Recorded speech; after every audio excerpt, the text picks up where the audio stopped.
सबसे पहले बात करते हैं यूपी की सियासी फाइट।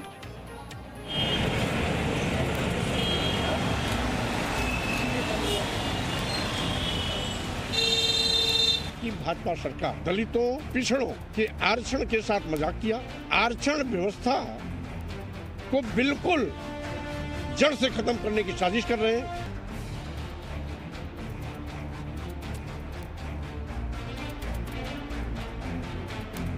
भारतीय जनता पार्टी तो समुंदर है, यहाँ तो लोग आते हैं, एक आध लोटा पानी कम हो जाए तो भी कोई फर्क नहीं पड़ता।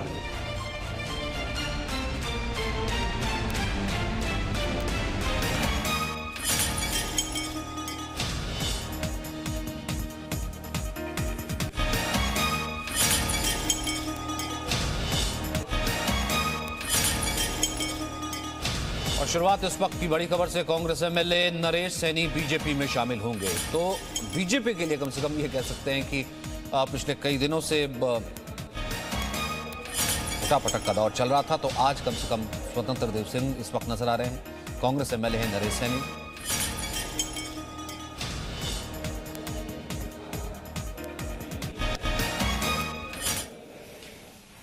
बेहट से विधायक हैं कांग्रेस के, अपना जनपद सहारनपुर पड़ता है, अपने बहुत वरिष्ठ नेता कांग्रेस के हैं। आज ये भारतीय जनता पार्टी की सदस्यता ग्रहण की है। अपने हरिओम उपाध्याय जी, हरिओम यादव जी, हरिओम जी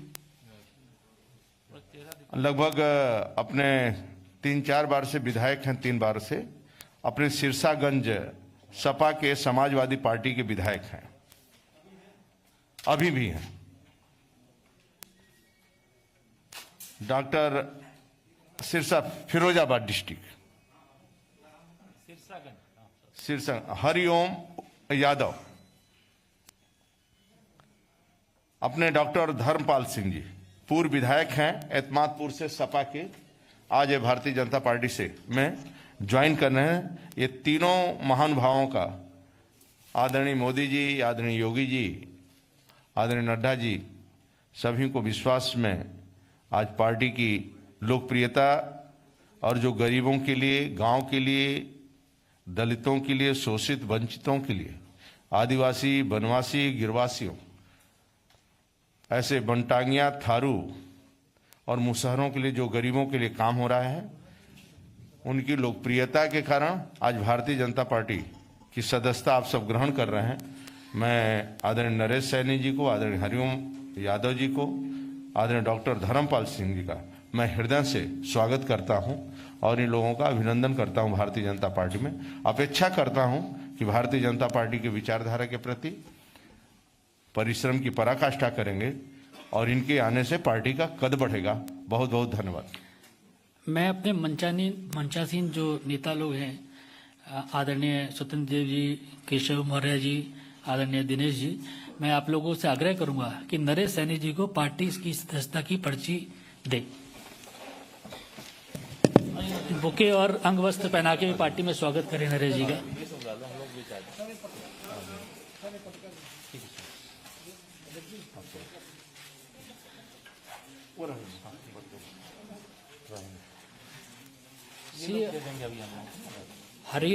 हरिओम यादव जी को भी पार्टी में उनका स्वागत है। उनको पार्टी की सदस्यता की पर्ची आदरणीय केशव मौर्य जी दें। डॉक्टर धर्मपाल सिंह जी को भी पार्टी में उनका स्वागत है। उनको पार्टी की सदस्यता की पर्ची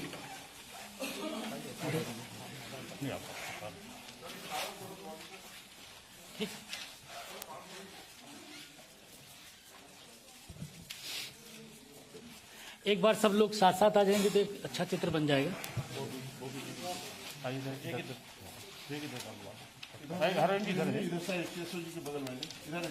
इधर आ जाइए।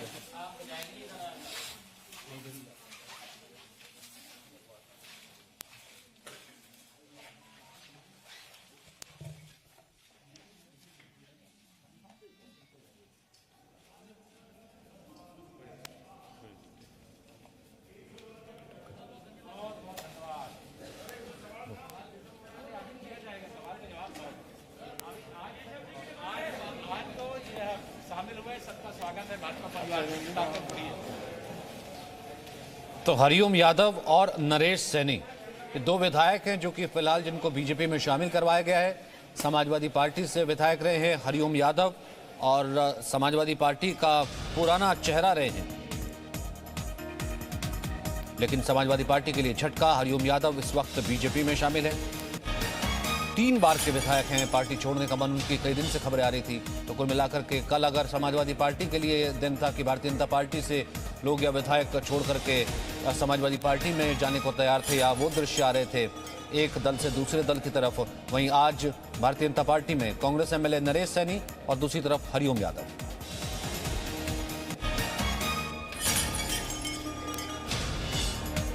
तो कांग्रेस एमएलए हैं नरेश सैनी, ये बेहट विधानसभा क्षेत्र से, बेहट कॉन्स्टिट्यूंसी से, सहारनपुर यूपी से। वहीं आज अगर अवतार भड़ाना जो है वो आरएलडी का हिस्सा बने हैं, क्योंकि अवतार भड़ाना जो है वो जिस जगह से आते हैं वहाँ पर जाट समुदाय, गुर्जर समुदाय का काफ़ी ज़्यादा होल्ड है। वहीं दूसरी तरफ नरेश सैनी जहाँ से आते हैं वहाँ पर भी जाट समुदाय बेहट कॉन्स्टिट्यूंसी सहारनपुर में है। वहाँ से कांग्रेस का हम ये कह सकते हैं कि एक पुराना चेहरा रहे हैं, लेकिन इस वक्त भारतीय जनता पार्टी उन्होंने ज्वाइन की। वहीं हरिओम यादव 3 बार के एमएलए रह चुके हैं, वरिष्ठ नेता समाजवादी पार्टी के, और अब भारतीय जनता पार्टी की सदस्यता उन्होंने ली है। विशाल, कल का दिन अगर हम देख लेते, समाजवादी पार्टी के लिए दिन था तस्वीरों के लिए कि भारतीय जनता पार्टी से समाजवादी पार्टी में लोग जा रहे थे। आज भारतीय जनता पार्टी के लिए वो दिन है। एक तरफ नरेश सैनी, हरिओम यादव। बिल्कुल सचिन, देखिए सहारनपुर की बेहट विधानसभा सीट से विधायक है नरेश सैनी, कांग्रेस से जीत कर आए थे, आज बीजेपी में शामिल हुए हैं। और वहीं हरिओम यादव जो कि फिरोजाबाद जिले की सिरसागंज विधानसभा सीट से विधायक हैं और वो आज बीजेपी में शामिल हुए हैं। हालांकि हरिओम यादव को समाजवादी पार्टी से बाहर का रास्ता अखिलेश यादव ने कुछ सालों पहले दिखा दिया था, जब शिवपाल यादव के साथ उनकी करीबियों को लेकर काफी चर्चाएं सामने आ रही थी। और अब एक और नाम जो धर्मपाल सिंह का सामने आ रहा है, बताया जा रहा है कि ये भी कुछ दिनों पहले बीएसपी छोड़कर सपा में शामिल हुए थे और अब धर्मपाल फिर से बीजेपी में आ गए हैं। तो आप ये कह सकते हैं उत्तर प्रदेश में चुनाव से पहले जो सियासी पाला बदला जा रहा है उसकी कवायद चल रही है। इसमें अगर हम नरेश सैनी के नाम के बारे में बताना चाहें, इसका असर पश्चिमी यूपी में पड़ सकता है, क्योंकि जिस बिरादरी से स्वामी प्रसाद मौर्य आते हैं उसी बिरादरी से नरेश सैनी भी आते हैं। तो कहीं ना कहीं नरेश सैनी को ज्वाइन करा के बीजेपी यह संदेश देना चाह रही है कि हमारे पास भी उस समाज के नेता आ रहे हैं और वो बीजेपी से जुड़ना चाह रहे हैं। बिल्कुल जुड़ना चाह रहे हैं। कल स्वामी प्रसाद मौर्य जो है वो बीजेपी के लिए आ रहे झटका था, तो आज नरेश सैनी को ला करके कम से कम भारतीय जनता पार्टी कहना चाह रही कि देखिए हमारा वोट भले वो पिछड़ा वोट बैंक ही क्यों ना हो, वो इंटैक्ट है और वो अभी भी बीजेपी के साथ है और वही पॉपुलैरिटी बीजेपी की है कि नेता हमारे साथ आ रहे हैं। वहीं यूपी चुनाव पर बीजेपी का महामंथन आज दिल्ली में लगातार जारी है। बैठक में गृहमंत्री अमित शाह भी पहुंचे हैं। करीब 150 सीटों पर चर्चा हो रही, 3 फेज के लिए 170 सीट पर चर्चा हुई है। फेज वाइज प्रत्याशियों की घोषणा की जाएगी। 14 जनवरी के बाद यह कहा जा रहा है कि प्रत्याशियों की घोषणा की जा सकती है। तो चुनाव की तारीखों के ऐलान के साथ ही यूपी में सभी राजनीतिक चुनावी तैयारियों में लग गए हैं। इसी कड़ी में आज प्रगतिशील समाजवादी पार्टी के अध्यक्ष शिवपाल यादव ने अखिलेश यादव से मुलाकात की। मुलाकात में सीट बंटवारे पर मंथन किया गया। वहीं दिल्ली में बीजेपी की बड़ी बैठक जारी है। कल 3 फेज के चुनाव के लिए 170 सीटों पर चर्चा हुई है। ये जो इनकी खानदानी बेरोजगारी है, ये ग्रैंड ओल्ड पार्टी की गुनाहगारी का कारण है। अब जो बोया है वो काट रहे हैं, उसमें जो है वो बीजेपी कहाँ से इनकी बेरोजगारी दूर करेगी। जहाँ तक सवाल है, इस देश में अगर आप 7 साढ़े 7 सालों में देखें तो तमाम तरह के संकट आए, तमाम तरह के कंटक आए, तूफान भी आए, टिड्डियों का भी हमला हुआ, फिसड्डियों का भी हमला हुआ, लेकिन उसके बावजूद भी देश की अर्थव्यवस्था, देश का ताना बाना कमज़ोर नहीं होने पाया। उसका एक ही कारण है कि कट, करप्शन और कमीशन से फ्री नरेंद्र मोदी जी की व्यवस्था रही।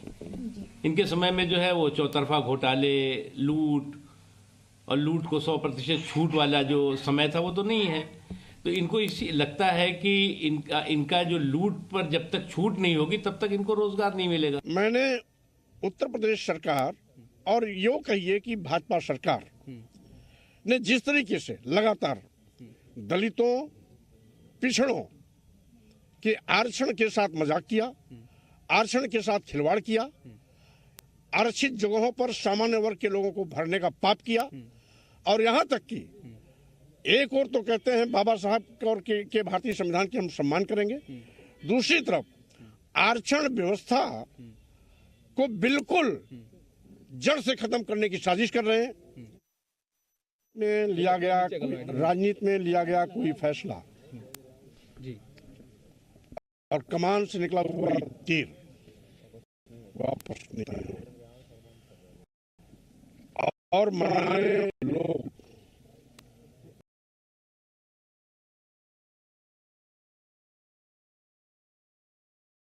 उत्तर प्रदेश के जनता के हितों की रक्षा करने में सफल होते तो शायद आज इतना बड़ा झटका भारतीय जनता पार्टी को नहीं लगता। कब ज्वाइन कर रहे हैं सर समाजवादी पार्टी? 14 जनवरी को। कितने लोग, मंत्री, विधायक, नेता कितने रहेंगे सर? आप उस दिन देखेंगे, जो भी ज्वाइन करेगा उसके चेहरे आपके सामने आएंगे। जैसा कि मैंने कल भी कहा, 2 दिन तक हम संवाद में रहेंगे। आपके हाथ में है ना सर, मतलब लोग छिटकेंगे तो नहीं जो आपसे वादा किए आप साथ जाएंगे? हमने आपको पहले भी कहा, मैं न पहले कभी किसी से बात करता हूँ न आज कर रहा हूँ, जो आएगा स्वागत। तो अब स्वामी प्रसाद मौर्य कह रहे हैं कि आप 14 तक का इंतजार कीजिए, और कितने लोग आने वाले हैं वो भी हम आपको दिखाएंगे। वहीं समाजवादी पार्टी में जाने का मन बनाने वाले कांग्रेस नेता इमरान मसूद का कहना है कि इस बार यूपी में बीजेपी और समाजवादी पार्टी के बीच ही लड़ाई है। इस वक्त हमारे साथ हैं इमरान मसूद साहब, और उनसे बात करते हैं। चूंकि कांग्रेस का दामन छोड़ के आप सपा में जा रहे हैं, क्या वजह है इमरान मसूद साहब? क्योंकि आपने बड़ी कोशिश की थी, हम लोग दिल्ली में भी आपसे बात की थी, आपने कहा था कि हम बनाने की कोशिश करेंगे और ये समझौता हो जाए तो दोनों के लिए बेहतर होगा। देखिए, मैंने कोशिश की थी लेकिन दुर्भाग्यवश ये काम नहीं हो पाया, और लड़ाई अब चूंकि सीधे सीधे है तो ऐसे में फैसला लेने की घड़ी है, तो फैसला लेने का समय आया। हमने सब साथियों से मशवरा किया, सब ने कहा कि हमको समाजवादी पार्टी का समर्थन करना चाहिए। तो क्या आज माना जाए कि आज आप ऑफिशियली समाजवादी पार्टी का दामन थाम लेंगे? मैंने मिलने का समय मांगा है अखिलेश जी से मिलने का समय मांगा है, वो आ जाए, उसके बाद जैसा उनका आदेश होगा वो करेंगे। इमरान भाई, एक सवाल इसलिए बनता है कि चूंकि बीजेपी के नेता बार बार कह रहे हैं कि टुकड़े टुकड़े गएंगे, आपने कभी प्रधानमंत्री को लेकर जो भाषण दिया तो उसलिए लगातार अटैक कर रहे हैं, चाहे मौर्य साहब हो चाहे सिद्धार्थनाथ सिंह हो, कह रहे हैं कि टुकड़े टुकड़े के पास इसके अलावा कुछ बचा है क्या? अपने जवाब नहीं देंगे क्या? कि जो नरसंहार के लिए उकसाते हैं, जो गाली देते हैं, जो बदतमीजी करते हैं। मैंने तो जो एक शब्द मेरे यहाँ खड़ी बोली के अंदर बोला जाता है, अगर वो निकल गया था मुंह से, उसके लिए माफ़ी मांग ली। 50 बार आपके चैनलों के माध्यम से माफ़ी मांग ली है। आपने तो इतनी भी नैतिकता नहीं है कि आप शर्म के साथ माफ़ी भी मांग सको किसी चीज़ के ऊपर। इनकी जबान क्या है? अपनी जबान को देखें, पहले अपनी जबान को संभालें। हम सभ्य लोग हैं, सभ्य तरीके से बात करते हैं। पश्चिम यूपी में आपके जाने का क्या प्रभाव हो? चूंकि आप वहाँ सहारनपुर से हैं और कांग्रेस के बड़े नेता हैं, पश्चिम यूपी में इसका क्या प्रभाव पड़ने वाला? क्योंकि समाजवादी पार्टी पश्चिम यूपी में बहुत मजबूत नहीं दिखती है, ऐसा लगता है कि आरएलडी वहाँ है, तो आप समाजवादी पार्टी में जाएंगे तो पश्चिम यूपी में इसका क्या फायदा होने वाला है? देखिए, प्रभाव पूरे प्रदेश के अंदर अखिलेश जी का है, नेतृत्व अखिलेश जी का है, और अखिलेश जी के नेतृत्व के अंदर पूरे प्रदेश के अंदर समाजवादी पार्टी का एक तूफान है। और पिछली बार 111 सीटों में से 88 सीटें भारतीय जनता पार्टी ने पश्चिम में जीती थी। इस बार 10 सीटें भारतीय जनता पार्टी जीत नहीं पाएगी। सिर्फ मुस्लिम वोटर की वजह से आपका आना यहाँ मायने रखता है कि बाकी और भी लोगों को माने? यहाँ आपको मुसलमान दिखाई दे रहे हैं कि ये सब मेरे साथी हैं। कोई मुसलमान और हिंदू की राजनीति हमने नहीं की है, ना हिंदुस्तान के अंदर हिंदू और मुसलमान की राजनीति की कोई मतलब। एक सवाल और है कि मसूद अख्तर साहब आपके साथ एक विधायक आए और दूसरा विधायक पता चल रहा है कि बीजेपी के पाले में चले गए हैं, वो जा रहे हैं, तो आपको लग रहा है कि आपके साथ आधे आए आधे उधर चले गए? नहीं, मैंने परिवार की मीटिंग बुलाई थी और परिवार के अंदर सब सदस्यों से मशवरा लिया था, और सब सदस्यों ने बहुमत के साथ ये कहा कि हम लोग साथ चलेंगे, तो जो फैसला परिवार का है वही माना। आखिरी सवाल, राहुल गांधी प्रियंका गांधी को लेकर क्या कहेंगे? अब तो उनका नेतृत्व आप छोड़ चुके हैं। उनका एहसानमंद जिंदगी भर रहूँगा। उन्होंने मुझे बहुत कुछ दिया है, लेकिन आज प्रदेश की जनता की चाहत कुछ और है, और प्रदेश की जनता की चाह के अंदर इमरान मसूद प्रदेश की जनता की चाह के साथ रहेगा। आप पर तो धोखा देने का आरोप होगा पार्टी को। देखिए, धोखा और इसकी बात नहीं है। धोखा तो तब होता तब मैं कोई बात खुलकर ना कह रहा हूँ। मैं पिछले 4 महीने से लगातार बोल रहा था, और पिछले 4 महीने से लगातार एक ही बात कह रहा था कि किसी भी तरीके से हमारा अलायंस होना चाहिए। वो नहीं हो पाया, अब मैं क्या करूँ?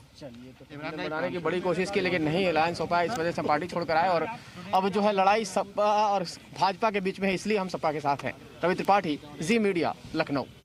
चलिए, सिलसिला लगातार जारी, एक पार्टी से दूसरी पार्टी में जाने का। अखिलेश यादव ने सहयोगी दलों के साथ सीट शेयरिंग का फॉर्मूला तय कर लिया है। फिलहाल ये खबर आ रही है, अखिलेश यादव ने अपने सहयोगी दलों के साथ लखनऊ में बैठक की है। और यूपी में सपा ने 6 छोटे दलों के साथ गठबंधन किया है।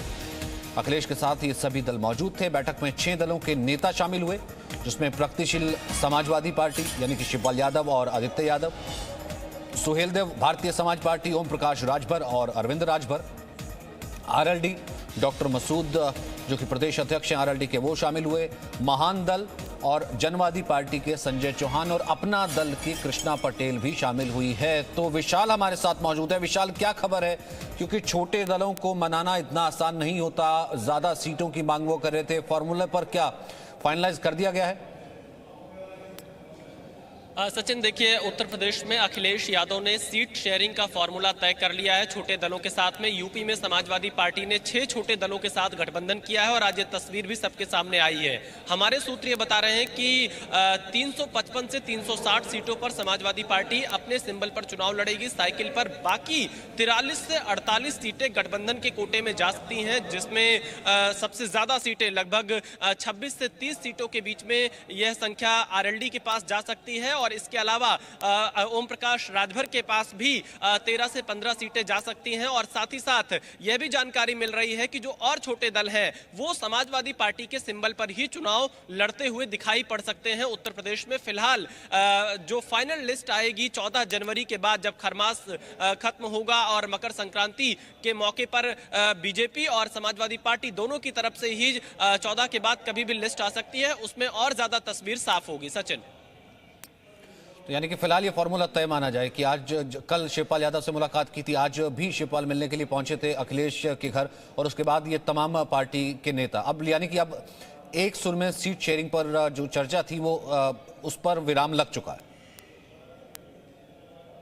बिल्कुल सचिन, सीट शेयरिंग कंप्लीट हो चुका है। समाजवादी पार्टी और उनके सहयोगी दलों के बीच में 6 छोटे दलों के साथ गठबंधन किया है, क्योंकि अब तक ये लगातार बात आ रही थी कि कितने दलों के साथ समाजवादी पार्टी का गठबंधन है। तो आज जब अखिलेश यादव ने छोटे दलों के साथ गठबंधन किया, उसमें जो नेता शामिल हुए, उससे यह बात बिल्कुल साफ हो गई कि 6 दलों के साथ गठबंधन है और लगभग 43 से 48 सीटें गठबंधन के कोटे में जा सकती हैं। शिवपाल यादव जो कि अखिलेश के चाचा हैं, वो इटावा की जसवंत नगर विधानसभा सीट से ही चुनाव लड़ेंगे और उम्मीद इस बात की भी जताई जा रही, जो जानकारी मिल रही है, कि वो साइकिल के सिंबल पर ही चुनाव लड़ सकते हैं। सचिन, ठीक है। ब्रह्म प्रकाश दुबे भी इस वक्त हमारे साथ मौजूद है। ब्रह्म, आप भी कल हमने देखा था श्रीकांत शर्मा से भी बात कर रहे थे और भी बाकी सियासी हलचल तेज है। समाजवादी पार्टी की तरफ से और उनके गठबंधन की सीट शेयरिंग तो आज तय होगी और ये तस्वीर भी इस वक्त सामने आ गई है, जिसमें अखिलेश जो है अगुवाई करते हुए बाकी सब दलों के नेताओं के साथ नजर आ रहे हैं। बाकी और जो भारतीय जनता पार्टी का खेमा है और जो बाकी और दल है,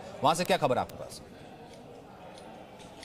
बिल्कुल सचिन, देखिए, मैं सबसे पहले बता दूं आपको कि मैं लगातार उत्तर प्रदेश में घूम रहा हूं। कल मथुरा में था, आज आगरा में हूं, फतेहपुर सीकरी में, और तमाम जगह जनता से बात भी कर रहा हूं। एक बात तो लगभग साफ नज़र आ रही है कि अब अधिकतर सीटों पर बीजेपी वर्सेस सपा का मुकाबला होगा। हालांकि कांग्रेस, आरएलडी और कई सीटों पर अलग अलग कुछ पार्टी के कैंडिडेट टक्कर दे सकते हैं, लेकिन एक मोटे मोटे अगर तस्वीर उत्तर प्रदेश की बनाकर चलें तो ज़्यादातर सीटों पर अब ऐसा नज़र आ रहा है कि सपा वर्सेस बीजेपी मुकाबला रहने वाला है, क्योंकि जो लोग सपा की तरफ जाना चाहते हैं दूसरे दलों से, वो उधर जा रहे हैं। जो लोग और सपा और दूसरी पार्टियों से नाराज हैं, वो बीजेपी की तरफ आ रहे हैं। यानी अभी लगातार आया राम गया राम का दौर जारी है, जिसके इक्वेशन जिस पार्टी में फिट बैठ रहे हैं, जो आगे देख रहा है कि मुझे इस पार्टी से टिकट नहीं मिल पाएगी, इस पार्टी से मिल पाएगी, इस पार्टी से मैं जीत पाऊंगा, तो हर कैंडिडेट अपने लिहाज से, अपने कैलकुलेशन के लिहाज से, जहां जिस पार्टी में उसको टिकट मिल रही है उसका रास्ता पकड़ रहा है।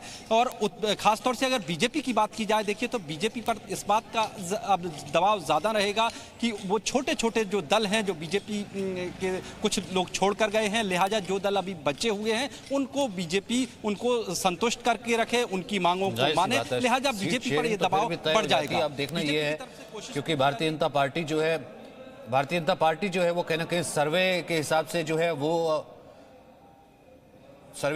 जो है अपना नेता वहां पर और अपने कैंडिडेट चुनती है। वहीं समाजवादी पार्टी की तरफ से देखना होगा कि वो विनेबिलिटी के हिसाब से किस तरीके से चुनती है। बहुत बहुत शुक्रिया आप दोनों का मेरे साथ जुड़ने के लिए, विशाल आपका और ब्रह्म प्रकाश आपका। Presenting B news app available on Google Play and app store. Download it now.